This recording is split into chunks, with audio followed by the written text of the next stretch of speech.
Alright, hello everyone and welcome back to my Fallout 4 Mod Spotlight series, where today we're having a look at the M1 Garand mod, which is being made by user ASXAS. And what this glorious little piece of work looks to add into the game is this oh so wonderful and frankly iconic battle rifle from World War II, the M1 Garand. And oh, I couldn't be happier about this gun finally being in the game in a quality state.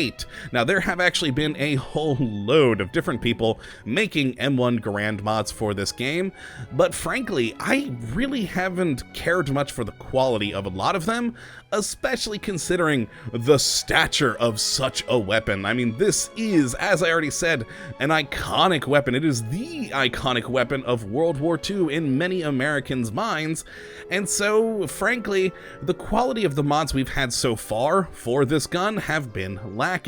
But thankfully, ASXAS, one of my favorite gun makers right now in the game, has made a proper version, and it just makes me smile. And thankfully, it's not that hard to get a hold of one of these, as starting at around level 13 to 17, you'll start to find these popping up on Gunners, the occasional Raider, and of course in vendors, and there's even two different legendary versions scattered around the Commonwealth somewhere for you to find.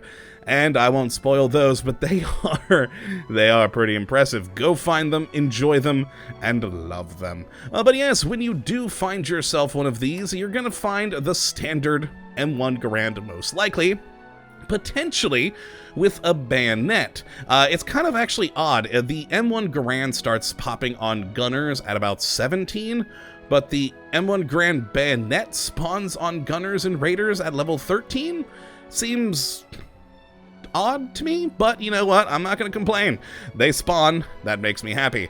And the bog standard version here, as you can see, can't hold of that many modifications, but I mean, come on, it's a World War II gun. It's not exactly made to be, you know, changed up with all sorts of crazy wacky things.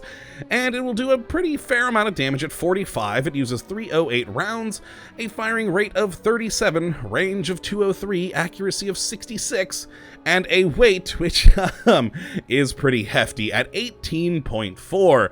But well, remember, this is a World War II gun that is a full wooden body with a crap load of iron parts in it. So yeah, that thing is actually pretty heavy. I've actually fired one of these things in real life, and they are, well, heavy, very, very heavy. And so, what sort of modifications can you get for these guns, though? As I said, it's a little bit limited, but there are some interesting things. Let's hit the weapon workbench here and take a look at first our receivers. Not many in here. We have the standard, a light frame receiver, a powerful receiver, hair trigger, and finally the calibrated powerful receiver, which sadly is the most powerful you can get for this gun, and it only ups the damage to 67, but you have a much, much better critical shot damage with this thing. You pull off a headshot with this, oh, everything's going down, and that is wonderful. And the accuracy is pretty good on this, so it definitely works out quite nicely. Now, for the sights, this is where things get a little interesting. I really love the different sights that we have for this. We, of course, have the standard iron sights, which on their own actually are very useful. I'm not generally an iron sight fan, but the ones that are on this are very, very effective. We then have a medium M84 scope that comes in two varieties, which is very cool. The basic M84 will be your standard scope where it fades to black and brings up just a magnified view with a crosshair, and then a see-through version, which acts more like if you were using a hollow sight or reflex scope. It would actually just sort of zoom your head towards the gun rather than fading to black. It's very, very cool. I actually really like that it has these see-through versions of the scopes. In fact, I wish that was just how the scopes worked in the game generally. We then also have a long version of it for a little bit more range. The experimental sight, which is my personal favorite sight on this thing, especially in the see-through version, it effectively works like a reflex sight would on other weapons.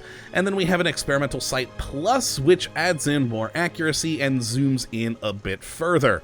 Overall, a very cool one, and again, comes in either standard or see-through. I'll show off the effect here in a little bit between the scopes, but it is quite fun. Now then, in Muzzles, we have a couple of things. We have a bayonet, so you can, you know, stab a fool. We then have the Flash Hider, which will actually give you a little bit better recoil control, per shot recoil, inferior range, but it will hide the muzzle flash. And then finally, a standard suppressor, doing all that a standard suppressor typically does. And finally, we have the tape, which is, I mean, completely useless, but it's a wonderful aesthetic item just to sort of break up the monotony of an otherwise fairly, you know, bog standard gun. I do like the tape just because it does break up the just same old of the rest of it a little bit. And yeah, that's really its only purpose, purely aesthetic, but I enjoy it. And so what we're going to do here is we've got two other guns that I've made. Considering there's not many modifications, I only went with 2 rather than our normal 3 to 4. And let's take a look at the experimental one first. Well, actually, let's just take a look at the standard M1 first and foremost to get that lovely, lovely sound and, most importantly, the reload animation. Now, of course, like I said, the iron sights on this are quite good. I am a very big fan of them. They are very accurate. You get a very good shot on the enemy, and of course, a lovely bassy sound to the shots. I'll be quiet for a moment. Alright, and here comes, quite frankly, what I think is the best part of this entire mod. The reload. I've gotta hand it to the mod maker on this one, and frankly, I mean, this is what makes it for me. If any one of you has ever seen a movie of World War II, and, you know, that reload sound and that whole ting of it shooting out the magazine, a mod for an M1 Garand needs to have all of that. And thankfully, with this gun, it does. If we just reload... Oh, yeah, that's beautiful. I love it. You get the ejection of the previous magazine coming out the top, and then you putting in the new magazine into the gun from the top there. All very good, very well made, and I just love that it does have that. I know I keep using this word, but it's so true for the M1 Garand, that iconic sound of that ejection. It's something, if you've ever shot one of these in real life or seen it in a movie, you've heard that noise, and it just works so well. So I really gotta hand it to the mod maker for that particular feature. Now let's look at the experimental gun and talk a little bit about the scopes. Now this one is currently the standard experimental scope, and of course we have a bayonet on this one, so you can go and stab a fool. And, well, the experimental scope working like a generic scope where it fades to black and brings you in, but you know what, we'll give you some very good, accurate shots. But if we go back to the weapon workbench real quick, and install onto this thing the see-through version, oh, this is where you start to see the glory of the see-through version. And if we just pull back over here, there we go. It just brings it right to our face, that same level of magnification that we had, but it's now just like a proper scope, and I love this. It is just such a wonderful feature to have, because I actually really hate whenever it does fade to black for any scope, because it kind of pulls you out of the combat, where now you can be running around, pop a few enemies, and be on your way. It works very nicely. Now, if we go over to our final one, the M1C Garand, we'll show it off here too. Of course, we have the standard scope fading to black with a very nice, accurate, well, actually, this is the medium scope. But I want you to notice that the scope on this is actually offset, because remember, our ammo ejects from the top.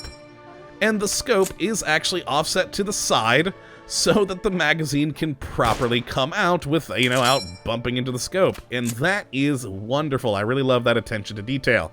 But let's actually go back in here and grab the see-through version of this real quick, just to show it off as well and how it works. Lovely. There we go.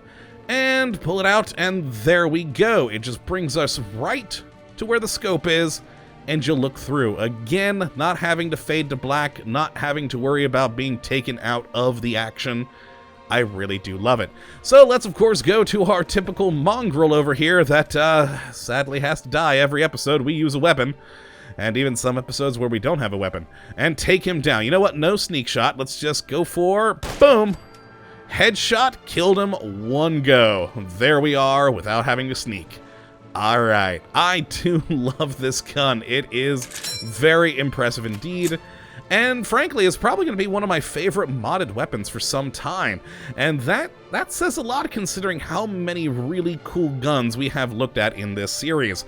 So yes, if you would like to check out this gun for yourself, and I definitely would suggest that you go and do, you can take a look at the link in the description as always. And yes, definitely go check it out. Have fun, play around with this gun, especially with those see-through scopes. I wish that was how every scope in the game worked, because it's just so lovely. But yes, that's going to be it for today's episode, my friends. I hope you all have enjoyed, and of course that you do come back for the next. But until that time, thank you for watching, and as always, have a good one!